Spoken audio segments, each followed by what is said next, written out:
नमस्कार दोस्तों, ढोल में पोल चैनल में आप सब मित्रों का हृदय से अभिनंदन करता हूं। दोस्तों, आज हम गाय के बारे में देखेंगे कि गाय के बारे में कितना ज़बरदस्त अंधविश्वास जो है हमारे समाज में व्याप्त है। दोस्तों, वैसे तो गाय जो है बहुत प्राचीन काल से ही पवित्र मानी जाती है। सनातनियों के द्वारा, हमारे कुछ ब्राह्मण धर्म ग्रंथों के द्वारा, और उसको माँ का दर्जा भी दिया है और आजकल भी लोग गौ माता कह कर के पूजा करते हैं। दोस्तों, और गाय जो है बड़े विवाद का विषय भी रही है। देखिए, जमदग्नि जो परशुराम जी के पिताजी थे, वो गाय के कारण ही मारे गए। सहस्राबाहु गाय को ले गया और मार भी गया था उन्हें, और फिर उसके बाद ही परशुराम ने क्षत्रियों का संहार किया था। 21 बार पूरी पृथ्वी को क्षत्रियविहीन कर दिया था। ऐसा जो है लेख मिलता है धर्म ग्रंथों में, और वशिष्ठ में और विश्वामित्र में भी गाय के ऊपर हुआ था, और उसमें जो है विश्वामित्र के 100 पुत्रों को वशिष्ठ ने मार दिया था। तो ये विवाद का भी विषय रही है। और दोस्तों, आजकल तमाम जो है नेता हों, राजनेता हों, राजनीतिक पार्टी हों, कुछ तो इसको लेकर ही जो है हमेशा चर्चा में रहती हैं, और उनका जो है ये वोट का बड़ा माध्यम बन गया है। गाय जो है, गाय की रक्षा करो, गाय की रक्षा करो, ये आंदोलन शुरू से चल रहा है। दोस्तों, मैं ये नहीं कहता कि गाय की रक्षा नहीं होनी चाहिए, हर जीव की रक्षा होनी चाहिए। मनुष्य का ये मानव धर्म है, सबसे बड़ा धर्म है कि हर जीव पर दया करे। ये सारे हमारे देवी देवताओं ने कहा, महापुरुषों ने कहा है कि सेवा करो जीवों की और दया करो उन पर, क्योंकि वो आपका विभिन्न रूप में लाभ देते हैं, आपको फायदा पहुंचाते हैं। तो गाय भी एक ऐसा ही जानवर है जो जिसके बछड़े जो है खेती के काम में आते थे, सवारी के काम में आते थे, बोझा ढोने के काम में आते थे, और आज भी आते हैं। दोस्तों, कहीं कहीं यद्यपि मशीनीकरण हो जाने से खेती के कार्य में जो है बहुत कम महत्व रहेगा, लेकिन फिर भी अच्छी बात है। और इतनी ही जितना कि गौ माता कह कर के माना जाता है, अच्छा हो कि वो लोग जो है, जो मनुष्यों की माता हैं, उनको भी उसी रूप में देखें, उनको भी आदर और सम्मान उतना ही दें। गौमूत्र पी सकते हैं, गोबर खा सकते हैं, तो जो अन्य जातियों की, बिरादरियों की जो है स्त्रियाँ हैं, जिन्हें नीच कहा जाता है, छूत कह दिया जाता है, अपवित्र कह दिया जाता है, तो उनका वो मूत्र न पिएँ, उनका कुछ न करें, तो सम्मान तो करें, लेकिन नहीं होता। पशुओं से भी गए बीते बना दिए गए ये दलित जो है। आज आप देखते हैं कि एक कुत्ते को, बच्चे को पाल लेगा, गाय की जो इतनी माँ मान के पूजा कर लेगा, लेकिन इंसान के बच्चे को दुत्कारते। तो दोस्तों, ये कैसा धर्म है? ये धर्म की विडंबना है। सब जीवों पर दया करो। भैंस का दूध जो है हमारे देश में सबसे ज़्यादा पिया जाता है। भैंस का जो है, भैंस को बड़े सम्मान के साथ पाला जाता है। आपने देखा होगा सड़कों पर कोई भी भैंस आवारा घूमती हुई और अपना गुजारा करती हुई, इधर-उधर मुँह मारती हुई नहीं मिलेगी। सबको जो है यथेष्ट जो है सम्मान सहित पाला जाता है और अंदर रखा जाता है, बाड़ों में रखा जाता है। बड़ी ऊँची कीमत पर बिकती हैं और काफ़ी दूध देती हैं गाय की अपेक्षा। लेकिन गाय के बारे में हम देखते हैं कि देखिए, पालते हैं लोग, सवेरे शाम दूध निकाल लेते हैं, छोड़ देते हैं। वो फिर इधर-उधर जो है बेचारी मुँह मारती फिरती हैं, दोस्तों, लावारिस की तरह। और एक तरफ कहा जाता है कि गौ माता की रक्षा करो, गौ माता की रक्षा करो। और फिर ये तमाम विवाद का विषय ये इसलिए भी बन गई है आज कि देखिए, जो लोग किसान हैं बेचारे, हैं, पूरी साल मेहनत करते हैं, उसमें पैसा लगाते हैं, लेकिन ये जब फसल उगने को होती है, पकने को होती है, तो तमाम जो है आवारा गाय और सांड जो है उनकी खेती को उजाड़ते हैं, और वो मन मार के रह जाते हैं बेचारे, कुछ कर भी नहीं पाते। तो दोस्तों, इस तरह से जहाँ किसी चीज़ का हमें फ़ायदा है, उसका हमें नुकसान भी है। तो हमें दोनों ही पक्षों से देखना चाहिए और हर जीव के लिए देखना चाहिए। बकरी को जो है तमाम काटे जाते हैं बकरे, लेकिन बकरी का दूध जो है गाय के दूध से कई गुना लाभप्रद है, और कोलेस्ट्रॉल भैंस के दूध में कम होता है गाय की अपेक्षा। ये वैज्ञानिक तथ्य है, मैं ऐसी कोई बात नहीं कहता। लेकिन गाय को माता कहेंगे, गाय के मूत्र को पिएंगे। अभी एक वायरल हो रहा है वीडियो जो है, उसमें कोई युवक है और वो जो है गाय का मूत्र पीता है, गाय के गोबर से ही नहाता है, और फिर बैठकें लगाता है, दंड बैठक लगाता है।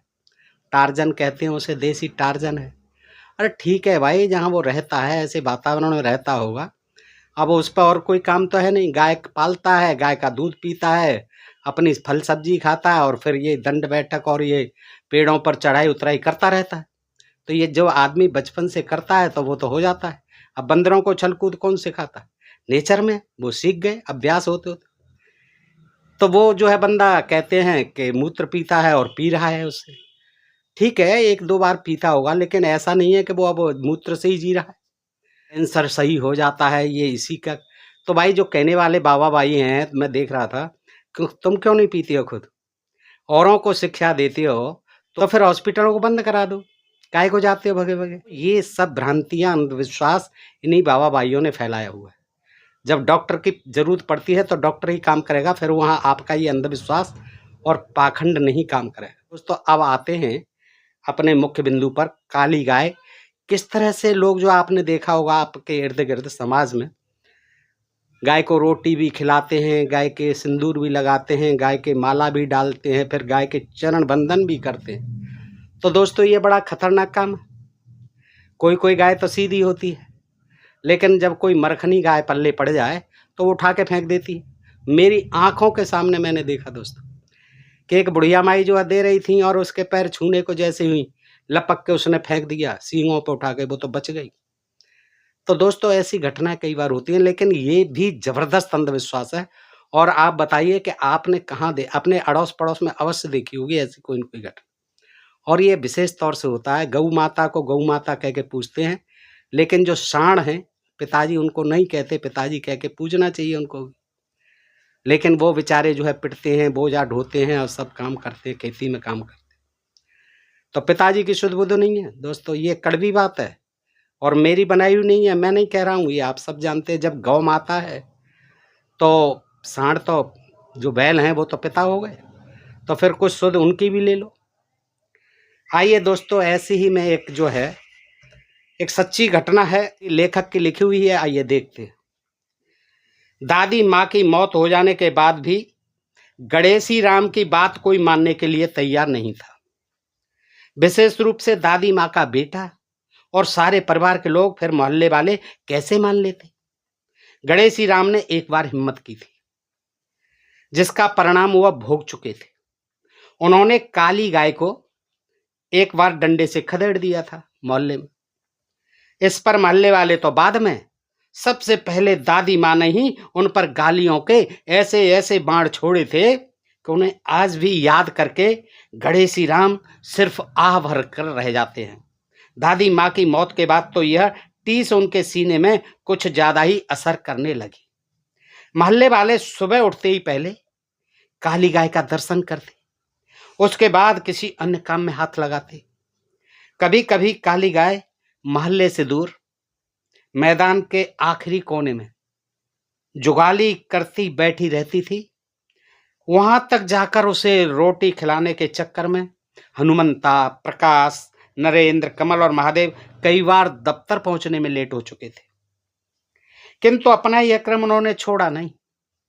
और तो और काली गाय के चक्कर में पंडित जी के मंदिर की ओर जाने वाले भक्तों की संख्या भी घट गई थी। मंदिर की आमदनी में कमी आ गई, लेकिन पंडित जी को उसकी चिंता नहीं थी। उलट वह प्रसन्न थे कि उनके द्वारा पाली गई काली गाय इतनी ज्यादा लोकप्रिय होती जा रही है। पंडित जी की पालतू थी, दान में मिली हुई थी काली गाय। तो बेशक मंदिर पर भक्त कम आ रहे थे, लेकिन गाय को बहुत मान रहे थे, तो उनको यह खुशी हो रही थी। गणेशी राम पर भी एक बार यह विपत्ति आई थी, तो वह पंडित जी पर बौखला उठे थे।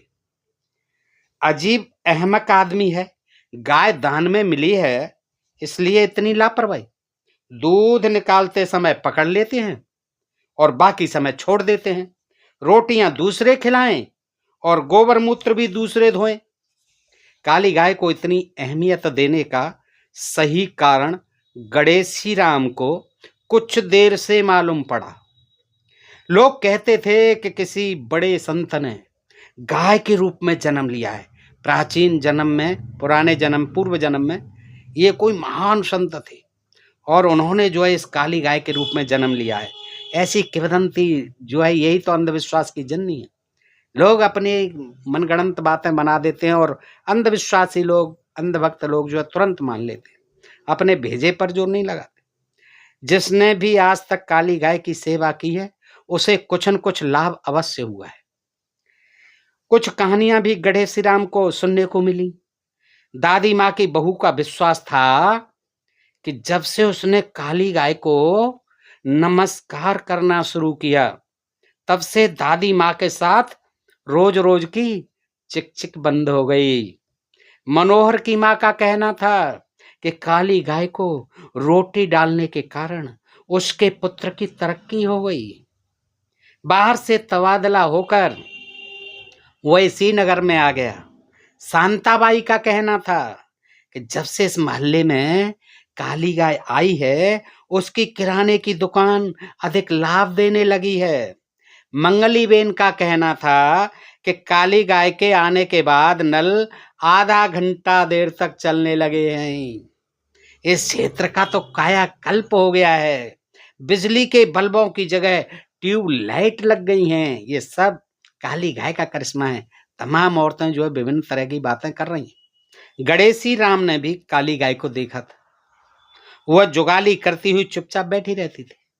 गणेशी राम को काली गाय और अन्य गायों में कभी कोई अंतर नहीं दिखाई दिया, किंतु दादी माँ बच्चों के झुंड के साथ न जाने कहां से आ टपकती और गाय की ओर देखकर कहती, स्वामी जी आज कुछ गंभीर दिखाई दे रहे हैं।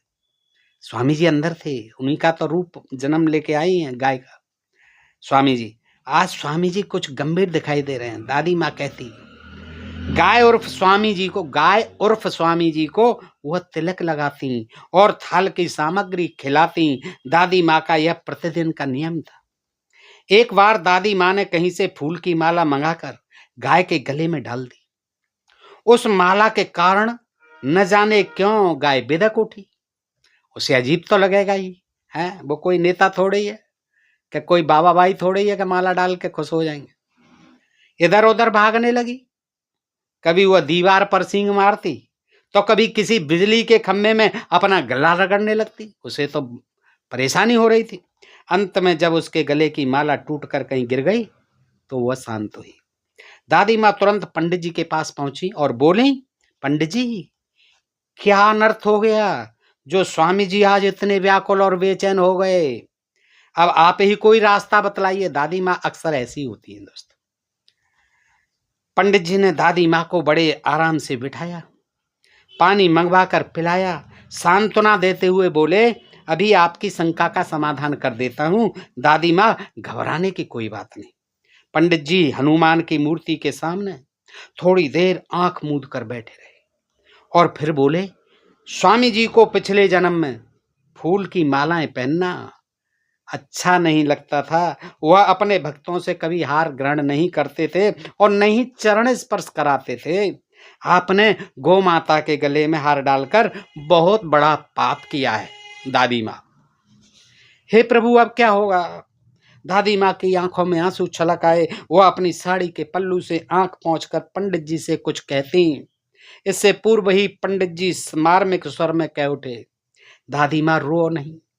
आप जैसी पुण्यात्मा महिला रोने लगेंगी तो पापियों का क्या होगा?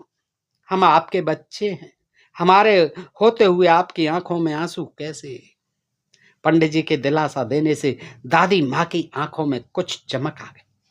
अपने झुर्रियों भरे चेहरे को उठाकर उन्होंने पूछा, स्वामी जी को शांति पहुंचाने का कोई उपाय है पंडित जी? है क्यों नहीं? हमारे होते हुए आप चिंता क्यों करती हैं? हम अभी आपको पोथी पत्रा देखकर बतला देते हैं। कहते हुए पंडित जी ने अपने कमरे से 3-4 किताबें मंगा ली। चश्मा गढ़ाकर कुछ देखते रहे, फिर बोले, दादी माँ आप घास के 11 पूले मंगाकर यानी गट्ठर मंगाकर गायों में बांट देना। 1.25 किलो असली घी का दीपक इस मंदिर में जलाना। कितने का? 1.25 किलो घी का, असली घी का। और 11 के दिन यानी एकादशी के दिन एक ब्राह्मण को अपने घर बुलाकर जिमा देना। उसी दिन शाम को मंदिर में आकर कुछ रुपए और 2.5 किलो नुक्ति के लड्डू चढ़ा जाना। सैकड़ों रुपए का खर्च सुनकर दादी माँ के पांव तले की जमीन खिसकने लगी। स्वाभाविक है, खिसकने लगेगी, कहां से लाएगी इतने रुपए? तभी पंडित जी ने ऐनक उतार कर कहा, एकदम सही मार्ग आपको बताया है, करना न करना अब आपकी मर्जी दादी माँ। पंडित जी अपनी पोथी पत्र लेकर भीतर जाने लगे तो दादी माँ ने कहा, अरे हमें गलत न समझो पंडित जी, हम ये काम आपने जो बताया है इसे पूरा अवश्य करेंगे, चाहे कुछ भी हो। मोहल्ले के 2-4 लोग भी इकट्ठे हो गए थे। उनकी ओर देखकर दादी माँ जरा जोर से कहने लगी, अरे भाई कमाते किस लिए हैं, स्वामी जी की खातिर इतना भी नहीं कर सके। दोस्तों समझ रहे होंगे, स्वामी जी यानी गाय, काली गाय, वो पहले जन्म के स्वामी जी हैं। स्वामी जी की खातिर इतना भी नहीं कर सके तो जन्म अकारथ न चला जाएगा। बड़ी जबरदस्त अंधविश्वासी होती है हमारी दादी माँ। दादी माँ के वचन का पालन करने के लिए उनके बेटे व बहू को अनमनी तबीयत से अपनी अंटी ढीली करनी पड़ी। 11 के दिन किसी ब्राह्मण को कहाँ ढूंढते, पंडित जी को ही बुला लिया गया। संयोग की बात कि इस कार्यक्रम के बाद काली गाय रोज शाम को आकर दादी माँ के दरवाजे पर बैठने लगी। इस दृश्य को लोगों ने बड़े आश्चर्य से देखा और बातें बनाने लगे, कहने लगे, स्वामी जी ने तो दादी माँ पर साक्षात कृपा की है। दादी माँ भी काली गाय के बिना नहीं रहती थी। उसे बड़े प्रेम से थाल में रखी सामग्री खिलाती और कभी हंसकर कभी रोकर अपने दिल की व्यथा सुनाती। गाय के सामने घंटों प्रेम की बातें उगलती रहती। ऐसा कुछ दिन चला। फिर एक दिन काली गाय दादी माँ के दरवाजे पर नहीं आई। उस दिन दादी माँ काफी व्यग्र रही। दूसरे और तीसरे दिन भी काली गाय दिखाई नहीं पड़ी। दादी माँ मोहल्ले के बच्चों से गाय का पता लगाने को कहती रही। चौथे दिन उन्हें पता चला कि काली गाय पागल हो गई। क्या हो गया? काली गाय पगला गई, पागल हो गई है। वह इधर उधर भागती रहती है। किसी ने बताया दादी माँ को, कोई करीब जाता है तो उसे मारने को दौड़ती है। दादी माँ को इस बात पर यकीन नहीं आया। जरूर शरारती लड़के ने गौ माता को छेड़ा होगा। दादी माँ स्वयं ही गौ माता को ढूंढने जाना चाहती थी, मगर बेटे और बहू ने सख्ती से उन्हें घर से निकलने को मना कर दिया। दादी जी, नहीं, आप घर से नहीं निकलेंगी, नहीं तो पागल हो गई है, गाय मार डालेगी। बेटे के मना करने पर दादी माँ उदास होकर घर के दरवाजे पर ही बैठ गई। उनका मन स्वामी जी की याद में भटक रहा था। स्वामी जी के पास होती तो उन्हें सारा दुखड़ा सुनाती। उस शाम स्वामी जी की याद में उन्होंने कुछ खाया पिया भी नहीं और दरवाजे पर बिस्तर लगाकर सो गई। रात में 10 बजे जब उन्हें विश्वास हो गया कि घर में सब लोग सो गए हैं तो चुपके से वो उठी और काली गाय की खोज में निकल पड़ी। थोड़ी देर भटकने के बाद मैदान में दूर काला काला सा उन्हें कुछ नजर आया। उन्होंने अपने कदम धीरे धीरे उस ओर बढ़ा दिए। निकट जाने पर बिजली के खंभे की रोशनी में पहचान गई। बोली, अरे अपने स्वामी जी तो यहाँ बैठे हैं। स्वामी जी कुछ नाराज मालूम पड़ते हैं। कहते हुए दादी माँ गौ माता के आगे बैठ गई। उन्होंने सोचा कि आज दिल की सारी बात स्वामी जी के सामने कह देंगे, मगर यह क्या, गाय एकदम बिदक उठी और उसने दादी माँ को अपने सींगों पर उठाकर भरपूर ताकत से उछाल दिया। सींग दादी माँ के पेट में गहरा घुसा और वह दूर जा गिरी। एक पत्थर का नुकीला कोना उनके सिर में घुस गया। तब तक काली गाय एक और भाग निकली। दादी माँ की चीख बड़ी दूर तक गूंजी। मोहल्ले वालों ने सुना और दौड़े चले आए। दादी माँ को खून में लथपथ देखकर उनके होश उड़ गए। आसपास कोई वाहन नहीं था। एक खटिया में उन्हें डाला और 4 जवान दौड़ते हुए अस्पताल की ओर चले। आधे घंटे बाद सड़क पर एक टैक्सी मिली, मगर तब तक खून बहुत बह चुका था। अस्पताल जाते जाते दादी माँ का प्राणांत हो गया। इस घटना का सबसे अधिक दुख था तो केवल गणेशी राम को। गणेशी राम ने मोहल्ले वालों को समझाने की कोशिश की। काली गाय कोई स्वामी नहीं भाइयों, कोई स्वामी नहीं, और नहीं कोई ये असाधारण जानवर। मगर मोहल्ले वालों को तो पंडित जी की बात पर अधिक विश्वास था, जो कह रहे थे कि अवश्य ही दादी माँ ने कोई बड़ा गुनाह कर डाला था। स्वामी जी ने उन्हें मुक्ति प्रदान की है। जब दादी माँ के परिवार वाले पंडित जी इस बात को मान रहे थे, पंडित जी की इस बात को मान रहे थे, तो इक्का दुक्का स्कूली लड़के भी, जो पहले गणेशी राम के समर्थक हो गए थे, चुप्पी लगा गए। इस घटना को 3 दिन बीत गए थे। गणेशी राम महल्ले वालों और पंडित जी का रुख देखकर दिल ही दिल बेचैन हो रहे थे। सोचते इस आधुनिक जमाने में किस सड़े गले महल्ले में आकर पड़ गया। जब जब उनके दिमाग का तनाव बढ़ता वह रात को सोते से उठकर बैठ जाते थे। कितना जबरदस्त अंधविश्वास है समाज में, देखिए है। प्राणांत हो गया बेचारी बुढ़िया का। गणेशी राम की पत्नी उन्हें दिलासा देकर और समझा बुझाकर तंग आ गई थी। अरे आप क्यों इतना टेंशन लेते हो, चुपचाप सो जाओ, आराम करो। वह कहती तुम्हें क्या करना है, तुम तो चुपचाप सो जाओ। कैसे सोऊं भली नारी, मैं इस देश का एक जागरूक नागरिक हूं। ढोल में पोल चैनल को रोज देखता हूं, सब्सक्राइबर भी कर चुका हूं, उससे बहुत कुछ मैं सीख चुका हूं। अतः मैं एक जागरूक नागरिक हूं, बुद्धिवादी नागरिक हूं, मानवतावादी वैज्ञानिक सोच का नागरिक हूं। मैं चुप कैसे सो जाऊं?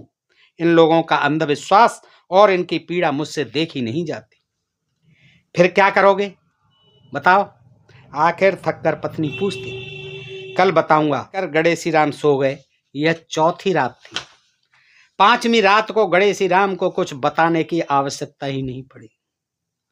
पत्नी ने उन्हें जानकारी दी। अजी सुनते हो, आज नगर निगम के अधिक आदमी आए थे। इन लोगों ने काली गाय को पकड़कर पिंजरे में डाला और पशु चिकित्सालय ले गए। उस समय काली गाय बहुत रम्हा रही थी। गाय का रमाना देखकर मोहल्ले वालों को निगम कर्मचारियों पर गुस्सा तो बहुत आया, मगर उनके साथ पुलिस वालों को देखकर भी चुप हो गए। थाने से दरोगा जी भी जीप में आए थे। वह पंडित जी को डांट गए हैं कि यदि यहां पर उन्होंने अंधविश्वास फैलाने का प्रयास किया तो उनके खिलाफ कानूनी कार्रवाई की जाएगी। अच्छा, गणेशी राम हंसे। पत्नी ने जब ये बात बताई, आखिर इतनी दूर तक बात कैसे पहुंच गई, थाने तक? उनकी पत्नी ने पूछा। इतनी दूर तक तो मैं सोचने की जरूरत नहीं है, अब वह पत्नी से बोले। कहते हुए गणेशी राम पलंग पर ढेर हो गए। आज की रात उन्हें गहरी नींद आई कि सॉल्यूशन मिल गया ना, पत्नी की भी संतुष्टि हो गई। कुछ दिनों बाद पंडित जी को कोर्ट से नोटिस मिला कि उन्होंने अपनी गाय को पागल हो जाने के बाद भी खुला रख छोड़ा और उसका उचित इलाज नहीं कराया, जिससे एक व्यक्ति की मौत हो गई। कुछ पढ़े लिखे लोगों की शिकायत पर पुलिस ने उन पर मुकदमा कायम किया। अतः वह निश्चित तारीख पर कोर्ट में आकर हाजिर हों, ऐसा नोटिस भी आ गया। तो दोस्तों, ये जानकारी, ये कहानी मान लीजिए हमारे समाज की जो आजकल की जो बिल्कुल सच्चाई है उसे मान लीजिए। आप देखते होंगे कि हमारे इर्द गिर्द ऐसे अंधविश्वासी लोग, और उनमें ज़्यादातर महिलाएं होती हैं, और महिलाओं में भी जो ज़्यादातर बहुत बड़ी बूढ़ी होती हैं, उनके अंदर इतना अंधविश्वास होता है, वो बेचारी उनको जैसे कह दो उसी को वो मान लेती हैं। भगवान, देवी देवता, चाहे पशु को बता दो, चाहे सांप को बता दो, चाहे किसी और जानवर को बता दो, पूजने लग जाती हैं। तो ये कुछ नहीं है, बरसों से जो दिमाग में ठूसा गया है अंधविश्वास, ही उसी का परिणाम है। लेकिन अफसोस की बात तो ये होती है कि आज पढ़े लिखे होने के बावजूद भी तमाम लोग इसी तरह के अंधविश्वास और पाखंडों में फंसे हुए हैं। वो पढ़ने का मतलब क्या है पता नहीं लगता है, और बड़ा देख करके अचंभा होता है कि ये कैसे पढ़े लिखे लोग हैं कि जो बेतर्क बेसिर पैर की बातें हैं, कुतर्क देते हैं उनके समर्थन में, बेसिर पैर की बातों का, निराधार बातों का, मिथ्या और काल्पनिक बातों का समर्थन करते हैं। दोस्तों, हमारा उद्देश्य ऐसे वीडियो लाने का, कदाप किसी की भावना को, किसी जानवर जैसे गौ माता की भावना को या सांड पिताजी की भावना को पहुंचाने का कोई मकसद नहीं है, कोई उद्देश्य नहीं। हमारा उद्देश्य है कि समाज में व्याप्त इन अंधविश्वास और पाखंडों का खात्मा हो। हम मानवतावादी बने, हम बुद्धिवादी बने, हम वैज्ञानिक चिंतन करें, वैज्ञानिक शिक्षा का प्रचार प्रसार करें, देश को अपना जो है सुखद वैज्ञानिक देश बनाएं। समता हो, यहाँ समानता हो, बंधुत्व हो, भाईचारा हो, कोई भेदभाव नहीं हो, कोई जात पात ऊंच नीच और छुआछूत नहीं हो। हमारा ढोल में पोल इस सब के लिए कृत संकल्पित है। अगर कोई बुरा मानता है तो मैं समझता हूं कि वो मानवीय गुणों से हीन है, उसमें मानवता नाम की चीज नहीं है। क्यों कि ये कट सच्चाई है कि इन चीजों से ही, इन अंधविश्वास और पाखंडों से ही हमारा देश हजारों साल पीछे है। देख लीजिए विश्व के अन्य देश, छोटे छोटे देश कितने वैज्ञानिक देश बन गए। दोस्तों बताइए जानकारी आपको कैसी लगी, कमेंट भी करें, लाइक भी करें और अपने गली मोहल्ले की जो इस तरह की घटनाएं अवश्य बताया करें, संक्षेप में बताया करें कमेंट। तो दोस्तों फिर मिलते हैं ऐसे ही किसी प्रसंग के साथ अगले वीडियो में। तब तक आप सब मित्रों का हृदय से आभार, नमस्कार, जय भारत, जय भीम, नमो बुद्धाय।